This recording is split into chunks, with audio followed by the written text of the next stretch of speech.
So I'm starting my video down here for once because when I was about this wee little child, I would eat these 3 things at all the childhood parties. It's a very nostalgic little thing.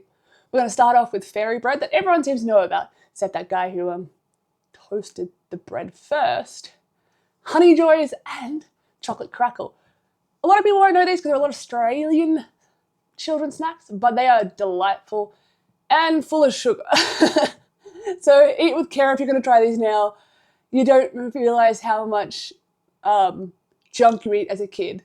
They're pretty goddamn tasty though. Chocolate Crackle. I remember the first time I ate it. Let's get to it. I'll teach you how to make some fairy bread. I'm giving you some weird angles today, seeing as you can now see the junk shelf behind us, but that's fine. That's perfectly fine. So there are 2 ways of making fairy bread. One's the right way, one's the wrong way, and as long as you don't toast it, like I said, like that guy did, who offended a lot of Australians, and let the butter melt, come on. You'll be perfectly fine. You need white bread, plain white bread. I think the one I got is a little too artisan for what I need it for, but it will do the job. And you need butter, and you need sprinkles. You need the round sprinkles, not the long sprinkles. They're heinous. You do not need them. If you get them, you've got the wrong sprinkles, and it won't be the same. I mean, this is pretty much just candy bread. I mean, I'm sure you could probably use American bread where it's sweeter. They put a lot of sugar in it to make this like more of a dessert bread and not less, what's that, ghetto? It's such a like ghetto backdoor dessert. And yet it was the most luxurious item when we were young. I'm going to teach the most messy version, the one I don't like, the one I think is completely wrong. So you want as much butter, nice thick amount of butter on. Nice and thick, like it's a little bit too thick. You kind of question if you're going to be lactose intolerant or have a heart attack with how much butter. Do not use margarine. It doesn't taste the same. Margarine is also just trash. Butter is win. Butter is life.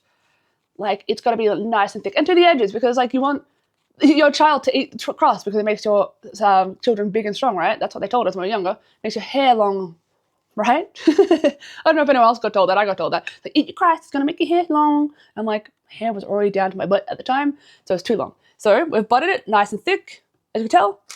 Now, I'm doing this over a bowl. I really don't want to do it over a bowl. I really don't want to do this because it's just messy. But I'm going to use a bowl after for the next one and just pour it on top and push it in. It feels wrong, and then most will fall off because you haven't pushed them in properly. That's fairy bread one way, the wrong way, not the right way. The second way is pour them into the bowl first. Butter your bread, thick again, because we all want a heart attack or we want a cardiac arrest at some point in our lives just from the butter intake from fairy bread. And then push it in. And then it should be pressed in and none will fall out. It'll save you a mess. It'll save you from wasting sprinkles that you could probably save for later or for the rest of them. That's how to make fairy bread. It is just a candy, sugar on bread. I'm pretty sure I've seen people use actual sugar on top of it, but this is the Australian version of, I guess, American bread. We'll head on to the next 2. They are a lot more technical, but they're very easy. And once again, they're full of sugar, but they have just a bit of a notice for all. Don't pour the sprinkles everywhere. I just didn't spend the last 20 minutes cleaning them up off every single counter and floor space that I thought of. I opened a drawer and there's still more there. Make sure you close the container before you move anything because it's everywhere. I'm pretty sure I'm going to find them in a year's time and be like, whoops. So this one's really easy. It's really fun. Just remember to grab cake patty things. What are they called? Patty pans. Patty pans. I never told you what the names were. I always grab these, but I always forget what they're called. So you need patty pans, honey, butter, caster sugar, and cornflakes. I have crunchy nut because I like cooking with things that I have in the cupboard. You need cornflakes, not crunchy nut, unless you like nuts in your things. I'm not going to judge. I actually don't mind nuts in it. It adds a bit more flavor and texture, but that is not a nutritional way, so you need normal cornflakes. Normal cornflakes. So I'm going to come down here and not crush my knee like I have done multiple times before, and turn the oven on to 150 degrees before you start anything else you've got so far. So you're going to want to line 24 cupcake tins with these before you start, because these stick to everything. So if you just put them straight into a pan, they're not coming out. You're going to have to use a fork, a spoon, or whatever you can to dig them out or soak the whole pan. Honey sticks to everything, unfortunately. I mean, you can probably sit there licking the pan if you really go savage mode, but I mean, no judgment actually.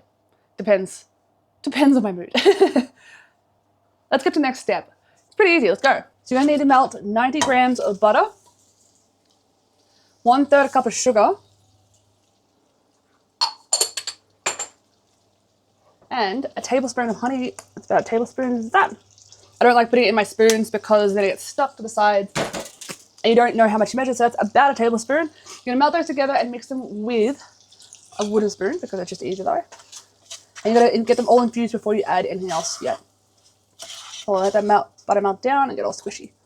Now that we are happy with the bubbly mess that we have here, you can add in the 3 cups of cornflakes and mix in well. Once you've finished mixing it in well and make sure that all the cornflakes are actually back coated, you can then spoon it into your cupcake pans.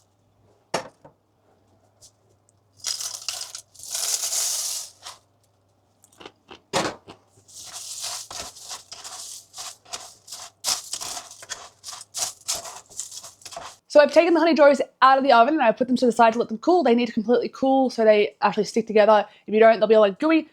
I hope I don't have to warn anyone that honey or hot can burn you, and 3rd degree burn you if you're not careful. So put those aside, let them cool down before you touch them. They are quite sweet. They're really good with something like that breaks up the sweetness a bit. To start the chocolate crackle, which is my favorite out of all of this so far because it's quite decadent, you'll need 4 cups of rice bubbles. I've been told that you're meant to use just the plain ones. I have used the chocolate ones, and I've only known anyone to really use the chocolate rice bubbles things. I don't know what they're actually called. I think they're rice puffs. I've really known, people to use the chocolate ones over the plain ones just because it's more chocolatey. Maybe it's like how I grew up, but this is how I've been traditionally told how to do it. So with the Cocoa Puffs, I think that's actually our brand name, but with the rice puffs, we'll go with that. We'll also put a cup of icing sugar. I feel like I need to remind everyone I'm not sponsored just because I only have half cups. So I've got to use, 2, that's a little bit too much, that's fine. And then a cup of desiccated coconut. So 1, 2. We're gonna mix this through so it's all properly mixed through. And then leave it to the side because we're gonna heat up the kofa, which is a coconut fat. I guess like a vegetable salt shortening, that's it. I was like trying to get a proper name for it. I don't think I'd use any other type of shortening, but because it is coconut, I'd probably use that more than anything else because I just don't particularly like any other type of shortening. I mean, unless I'm really desperate. So the coconut shortening looks like this. I'm pretty sure it'd be like, I mean, I'm sure you could probably use coconut oil, but we're just gonna chuck that all into the pot and let it melt down. Once it's melted down, then we'll chuck in the 3 teaspoons of the cocoa powder. So I'm gonna now chuck in the 3 tablespoons of the cocoa powder into the shortening and let it cook in for a little while. That's about 1 and a bit, 2, 3. I don't have a proper spoon set right now because the other ones that I usually use have actually, in fact, broken. So that will start spinning in.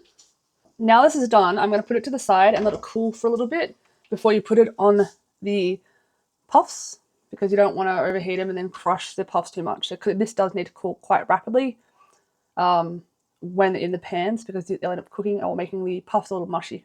So I've allowed this to cool down a fair bit. It's still really hot, so watch out and don't pour it on yourself. I'm about to pour it onto the mix and then we'll mix it through as much as we can. So now that's completely cooled down, I feel like I can safely pour this in without making the rice puffs melt. I'm gonna get as much as I can out of it. Okay, that looks officially well and truly mixed in and coated. And now I can pan it into as many pans as I can fill. Try not to make these too big, but once again I have the love hearts, which are adorable. Let me get myself a spoon out and then start putting it out. Once you're done, put these in the fridge, just solidify. And then once they're cool, they should be rock solid to eat later.